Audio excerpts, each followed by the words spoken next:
తల్లిదండ్రులు కావాలనుకునే మీ కలని నిజం చేసుకోండి. ఆర్థిక స్థితికి అనుకూల పద్ధతిలో మామ్ ఐవీఎఫ్ తో. ప్రకాష్ గారు నమస్కారం అండి. నమస్కారం కవిత గారు. సో ప్రకాష్ గారు, ఇప్పుడు చాలా ఎక్కువగా వినిపిస్తున్నటువంటి మాట జమిలీ ఎన్నికలకు సంబంధించి ముందస్తు ఎన్నికలు వస్తాయనే దానికంటే కూడా జమిలీ అనేది వినిపిస్తుంది. పాసిబిలిటీ ఉందంటారా?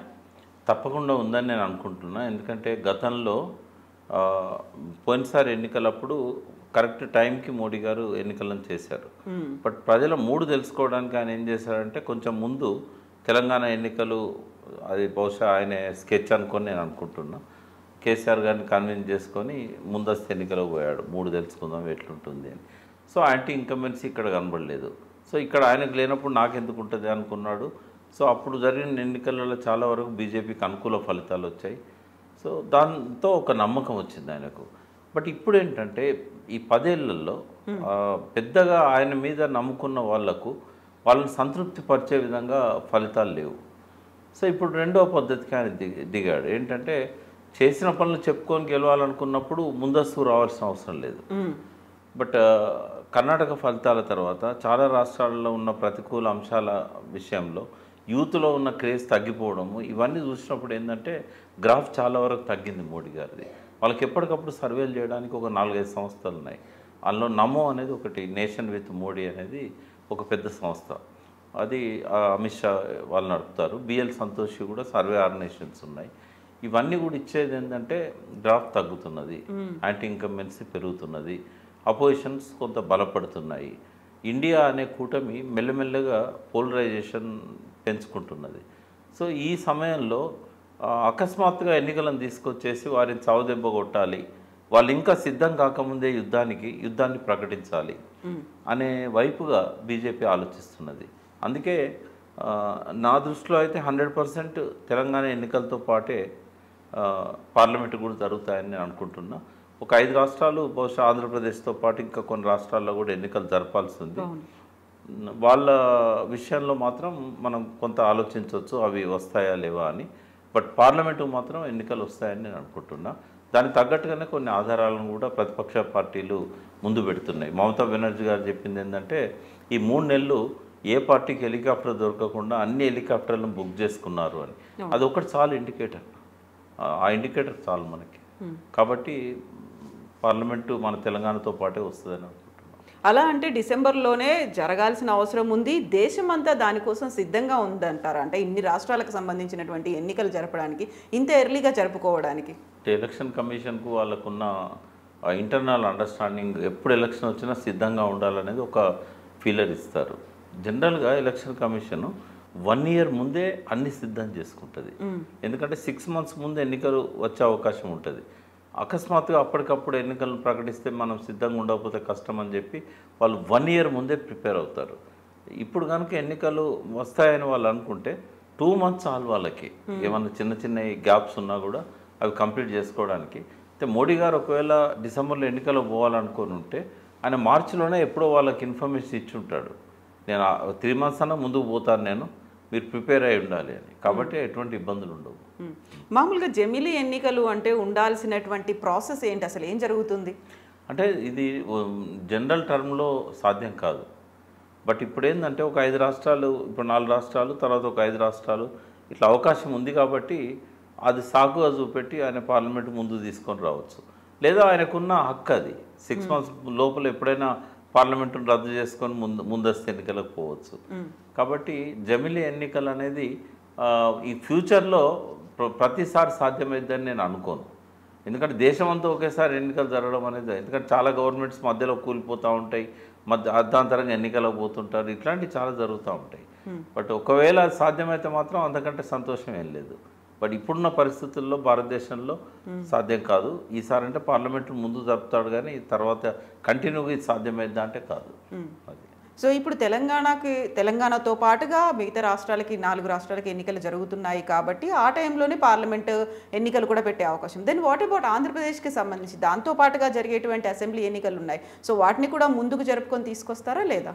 అంటే వైఎస్ జగన్కి ముందుకు రావడం వల్ల అడ్వాంటేజ్ ఉంది. ఎందుకంటే ఇంకా జనసేన చంద్రబాబు కూటమి ఇంకా పోలరైజ్ కాలేదు.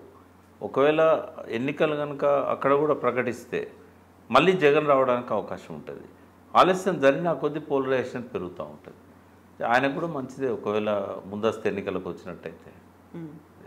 సో ఏకైక ఎజెండా మళ్ళీ ప్రభుత్వంలోకి రావాలి, విపక్షాలకి ఒక బలం లేకుండా చేకూర్చాలి అనేది, అంతేనా? అది అనుకోవచ్చు. బట్ పాజిటివ్ సైడ్ ఆలోచిస్తే ఏ ప్రభుత్వానికైనా జగన్ ఆయన మొదటిసారి ముఖ్యమంత్రి అయ్యాడు. ఎన్నో కళలు ఉన్నాయి ఆయనకు, ప్రతి నాయకునికి ఉంటాయి. వాళ్ళకి ఎన్ని అవలక్షణాలు ఉన్నా ముఖ్యమంత్రి స్థాయిలోకి వచ్చాక ఈ ప్రజలకు ఏమైనా చేయాలి, మనల్ని వీళ్ళు ఆదుకున్నారు, మనల్ని గెలిపించారు, ఇంత ఓవర్వెల్మింగ్ మెజారిటీ ఇచ్చారు, వాళ్ళ ఆశలను వమ్ము చేయకూడదు అనేది ఒక ఆకాంక్ష అయితే ఉంటుంది వాళ్ళకి. ఉన్నప్పుడు ఏమవుతుందంటే 5 సంవత్సరాలు సరిపోదు.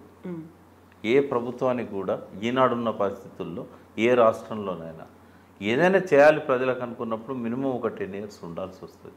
ఒకవేళ నెక్స్ట్ 5 years ఆయనే ఉన్నట్టయితే ఈ అడ్జస్ట్ కావడానికి ఆయనకు చాలా టైం పోయింది. పరిస్థితి మీద గ్రిప్ రావాలి, బడ్జెట్ మీద గ్రిప్ రావాలి. సో డెఫినెట్గా ఇంకొక 5 years ఆయన ఉంటే మాత్రం ఆ స్టేట్కి లాభం జరుగుతుందని నేను అనుకుంటున్నాను. సో ఇప్పుడు జమిలీతో పాటుగా పార్లమెంట్కి ముందస్తు ఎన్నికలు అంటే దానికి ప్రధాన కారణం ఇండియా అనేది బలపడుతోంది, ఆ కూటమికి స్ట్రెంగ్త్ పెరుగుతోంది అనేది కూడా ఉందా? రెండు ఉంటాయి. బీజేపీ బలహీనపడుతున్నది, ఇండియా బలపడుతున్నది. కాబట్టి డెఫినెట్గా 2 రకాలుగా లాభం అవుతుంది బీజేపీకి. కాబట్టి అది చేస్తారు. చేయడం వల్ల తెలంగాణలో కొంచెం దాని ఇంపాక్ట్ ఉంటుంది. అంటే ఇక్కడ ఎట్లుంటుందంటే 3 కేంద్రంలో మోడీ ఉండాలి, రాష్ట్రంలో కేసీఆర్ ఉండాలనేది లాస్ట్ టైం రిఫ్లెక్ట్ అయింది. అది ఈ 2 ఒకసారి వచ్చినప్పుడు బీజేపీకి మైనస్ కావచ్చు కొంత. సో బీఆర్ఎస్కి ఎలా ఉంటుంది? బీఆర్ఎస్కి ప్లస్ ఉంటుంది. పార్లమెంట్లో కొంత గెయిన్ చేసుకోవడానికి ఎక్కువ అవకాశం ఉంటుంది. So not only Telangana, Maharashtra మీద వాటి మీద కూడా ఫోకస్ పెట్టొచ్చు. బట్ మహారాష్ట్ర ఎన్నికలు అప్పటికి రావు కదా? మహారాష్ట్ర ఎన్నికలు రావు, కానీ పార్లమెంట్ ఎన్నికలు మహారాష్ట్రలో ఉంటే కనుక ఔరంగాబాద్ సీట్ ఖచ్చితంగా ఈసారి బీఆర్ఎస్కి వస్తుంది. కాబట్టి ఆ సీటు మీద ఫోకస్ చేస్తారు. అక్కడ మంచి నాయకత్వం వచ్చింది, గెలిచే అవకాశాలు పుష్కలంగా ఉన్నాయి. అయితే అక్కడ ఒక్కకాడనే కాకుండా మన బార్డర్లో ఉన్న షోలాపూర్ ఇటువంటి ఏరియాస్ ఉన్నాయి కదా, మరట్వాడ, కొన్ని నాగపూర్, చంద్రపూర్ లాంటి ఏరియాస్, ఒక 4-5 స్థానాలలో పార్లమెంట్ అభ్యర్థులను బీఆర్ఎస్ నిలబెట్టే అవకాశం ఉంది. అందులో 1-2 గెలిచినా కూడా ఆశ్చర్యపోనక్కర్లేదు.